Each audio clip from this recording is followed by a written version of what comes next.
sabi ng senador niyong. Si Raffy Tulfo, stupid daw si Ma'am Gina dahil sa pagiging loyal niya kay Vice President Sara. Yan na lang nasabi niyo, sir, sa hearing? Galit na galit kayo dahil wala kayong nakitang koneksyon ni Vice President sa corruption? Sa tingin ko, sir, mas stupid yung mga taong nagnakaw sa kaban ng bayan. Mas stupid yung nagnakaw sa flood control. Mas stupid yung nangangako ng labas sa ilong. Mas stupid yung nagmumura sa project ng iba. Samantalang yung sa kanya, bilyon ng gastos, wala pang taon sira na. Mas stupid yung mga taong hindi nga binoto ng mga constituent niya. Pilit pa ring umuupo. Dahil lang sa COMELEC, mas stupid yung nagbe-bend the law na isa pa namang lawmaker. Mas stupid yung pirma lang ng pirma ng budget.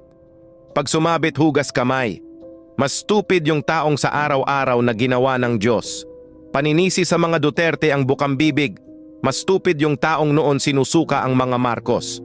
Ngayon magkakampi na. At higit sa lahat at pinakastupidong mga tao, yung nagtatanggol sa harap-harapang pagnanakaw at nakatanggap ng maleta.